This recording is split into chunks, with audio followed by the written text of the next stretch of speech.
의원님 안녕하세요. 안녕하세요. 박수 먼저. 네, 예. 김희숙입니다. 잘 지내셨죠? 네, 먼저 덕분에요. 올라가시면서 얘기 예, 나눌까요? 예, 네.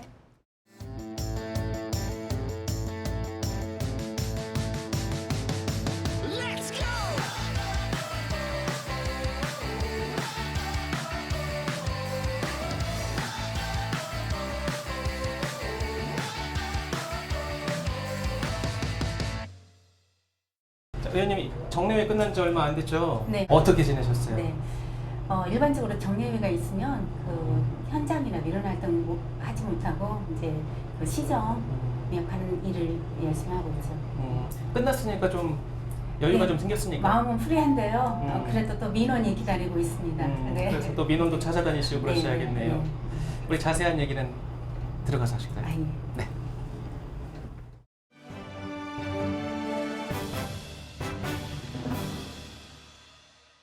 자, 의원님, 저희가 오늘 좀 자리가 좀 다른 자리입니다. 네네. 여기가 어떤 자리인가요? 근데? 여기는 이제 일반적으로 전주시 현안 문제를 어떤 음. 본회의장에서 할 수 없는 부분들을 의원님들이 이 자리에 다 모여서 예. 그 의원들 전원 회의를 통해서 어떤 현안 문제를 토론하고 뭐 그런 장소이기 때문에 좋습니다. 네. 의원님께서는 그 꾸준히 제기하셨던 문제점이 그 아파트 분양가 네. 관련된 문제였어요. 네, 네. 지금 많이 성과를 이뤘죠? 어떻습니까? 내심 저는 그 자부합니다. 제가 2010년도에 의원이 처음 되었고요. 예. 2014년도부터 아파트 분양가에 대해서 관심을 가졌고요. 음. 또 많은 시민들께서도 그냥 뭐 비싸다 싸다 그 정도 그 감을 갖고 샀는데 예. 제가 이제 아파트 분양가에 대해서 문제 제기를 하다 보니까 우리 시민들께서도 그 분양가에 대한 관심이 높아졌고 또 그 분양가에 대한 어떤 저지 또 했다는 거 저는 그 확신합니다. 그래서 뭐 분양가 심의위원회라고 네. 하나요? 그 분양가를 산정하고 결정하는 그 이제 회의록이 공개되기 예전에 공개가 안 됐었다면서요? 네네네. 일반적으로 그 아파트를 분양하는 데 있어서 공공 택지는 그 분양가 심사위원회에서 예. 분양가를 결정을 합니다. 그래서 분양가 심사위원들이 한 10분이 되는데 그동안에는 뭐 부동산 전문가나 회계사, 감정평가사 또 주택 관련 업체가 들어가서 예. 분양가 심사를 하다 보니 건설사 입장만 대변을 하는 거예요. 그래서 제가 이제 문제 제기를 해서 시민의 입장도 반영할 수 있는 어떤 시민 단체도 넣었으면 좋겠다 예. 해서 집행부에서 시민을 입장을 대변할 수 있는 그 예. 심사위원을 넣게 된 거죠. 자, 이 얘기 짚고 넘어갈 것 같은데요. 지금 뭐 대한방직 개발 관련돼서 상당히 네. 찬반이 뚜렷하게 지역사회에서 나눠지고 있는데 의원님께서는 개발해야 된다라는 입장을 계속 주장을 하셨어요. 네네. 지금 그 대한방직이 지금 공장으로서 한 거의 40년 가까이 예. 도심 속에 공장으로 유지가 되고 있고 지금 가장 문제가 되고 있는 게 환경 문제예요. 예. 그래서 그 대한방직 그 지붕이 지금 전체 그 성면으로 되어 있어요. 그렇군요. 근데 지금 그 성면이 바람에 날려서 사실은 우리 시민들에게 그 지역 주민들에게 건강에 환경에 큰 그 문제가 될 수 있거든요. 그래서 어떤 식으로든 지금 현재는 공장이 지금 운영을 하지 않고 있잖아요. 예. 그래서 저렇게 방치해둘 수는 없다. 뭐 좀 개발을 해야 된다. 저는 그 생각을 하고 있습니다. 개발은 해야 하겠습니다. 네, 하지만 네. 지금 그 143 타워인가요? 네, 예, 네. 높은 고층 타워를 짓는 안에 대해서도 찬성하시는 겁니까? 저는 매우 찬성합니다. 음. 매우 찬성하고요. 예. 사실 우리 전주가 앞으로 그 발전할 길은 저는 그 문화 관광이라고 보거든요. 예. 그래서 이러한 그 어떤 전주의 랜드마크가 들어선다고 하면 관광객이 우리 예. 전주뿐만 아니라 어떤 국제적인 관광 명소가 되지 않을까. 그래서 저는 건립이 됐으면 정말로 좋겠습니다. 물론 네. 반대 의견들이 있습니다. 물론 예. 있을 수 있다고 보는데요. 네. 사실은 이 사업 그 내막에 대해서 공식적으로 어떤 토론의 과정이 전혀 없다 보니까 예. 잘못 알고 있는 그런 부분도 있는 것 같고 그래서 어떤 토론회 장을 마련해서 정확히 알고 가면 뭐 반대했던 시민들도 같이 그 호응을 하리라 믿고요. 사실 그동안에 우리 한옥마을에 뭐 예. 1,000만 명 이상 관광객이 온다고 하잖아요.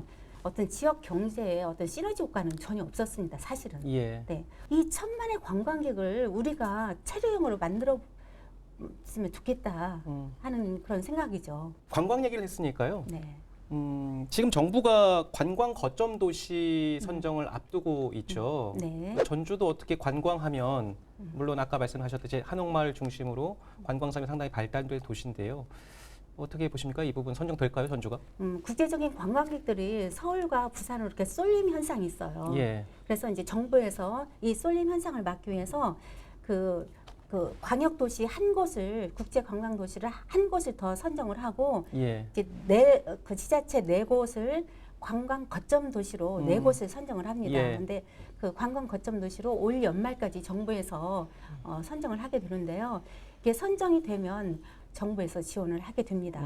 그래서 우리 전주가 반드시 우리 그 집행부에서 노력을 해서 전주가 관광 거점 도시로 저는 선정이 되어야 된다고 봅니다. 그 혁신도시 주변에 네. 보면은 그 출퇴근 시간을 중심으로 상당히 교통체증이 심각하지 않습니까? 네, 그걸 그렇습니다. 타개하고자 의원님께서는 황방산 터널을 뚫어야 된다라는 네. 주장을 한 적이 있습니다. 네. 지금도 유효합니까?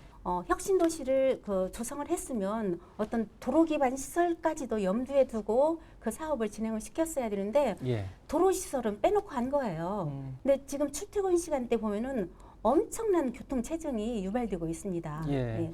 그래서 대안이 제2의 진입도를 뚫어야 되지 않을까. 그래서 황방산 터널을 뚫게 되면 혁신도시와 만성지구의 딱 중심부로 와닿기 때문에 교통 해소에는 정말 많은 도움이 될 거예요. 예. 그래서 저는 반드시 그 황방산 터널을 뚫어야 된다고 생각을 하고 이 예산은 이 터널을 뚫게 된다고 하면 예산이 한 800억 정도 들어갈 거예요. 예, 800억 정도. 근데 이 예산을 우리 전주시가 들여서 해야 될 게 아니라 국가에서 저는 부담을 해야 된다고 봅니다. 그래서 사실은 혁신도시에 12개 공공기관이 있는데 공공기관에 계시는 분들께서 지금 힘을 모으고 있어요. 그래서 예. 국가 사업으로 반드시 국가 예산이 저는 확보될 것이라고 믿고 있습니다. 지금 최근에 도시건설위시니까 최근 네. 그 팔복동 산단의 환경오염 문제가 많이 지적돼 있고 네, 또 그 부분에 대해서 많은 분들이 우려를 하고 계십니다. 특히 뭐 고형 폐기물 네. 소각장이랄지 네, 발전소랄지 네. 이런 부분들.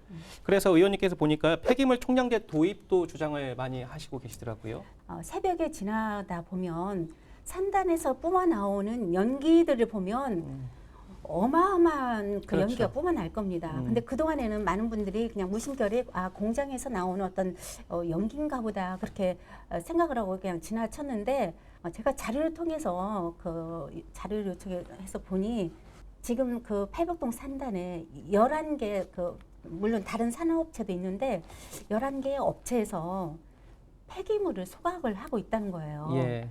그것도 하루에 4,000톤. 4,000톤을. 이를 4,000톤을 태워서 이게 발전 시설로 해서 이렇게 전기화해서 이게 수익으로 잡고 있습니다. 예. 물론 그 업체들이 요즘에 이제 대부분 종이 만드는 회사들이 많이 그 팔복동에 분포가 되어 있는데 네. 요즘에 그 신문 많이 안 보잖아요. 그리고 종이 쓸 일이 많이 없기 때문에 이게 이제 적자가 되다 보니 이제 다른 대안을 이렇게 대체 시설을 생각하다 보니까 폐기물을 가져와서 태워서 이걸 전기화해서 그 산업 자체에서 쓰기도 하고 또 팔기도 하고 그러고 있습니다. 그런데 이 쓰레기 태우는 양이 전국에서 전주가 두 번째로 높은 거예요. 아주 심각해요. 팔복동에 집중돼 있나요? 네네네. 네네. 11개 업체에서 이걸 태우고 있습니다. 그래서 이미 태우고 있고 그 시설로 하고 있는데 폐쇄하라고 할 수는 없잖아요. 예. 그만 태워라. 그렇게 할 수는 없는 거잖아요. 근로자들도 있고 그렇기 때문에. 그래서 이 이상 쓰레기를 반입을 해서 태워서는 안 된다. 그래서 대기 총량제, 대기 오염 총량제를 해서 그만큼만 태우게 우리가 제한을 하자. 예, 예. 그런 제안을 한 적이 있습니다. 의원님 앞으로 이제 임기가 3년 정도 네. 남았습니다. 남은 3년 임기를 어떻게 좀 채워 나가실 계획입니까?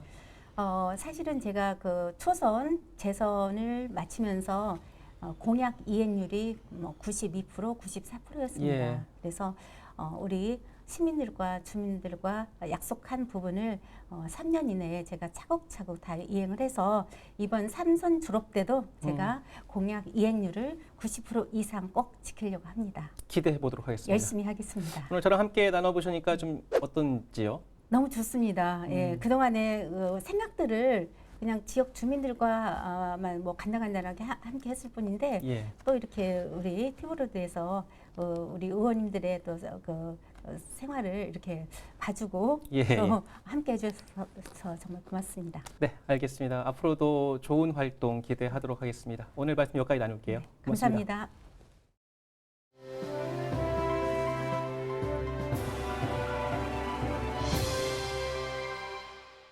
사랑하는 66만 전주시민 여러분, 안녕하십니까? 전주시민의 딸 이미숙 시의원입니다.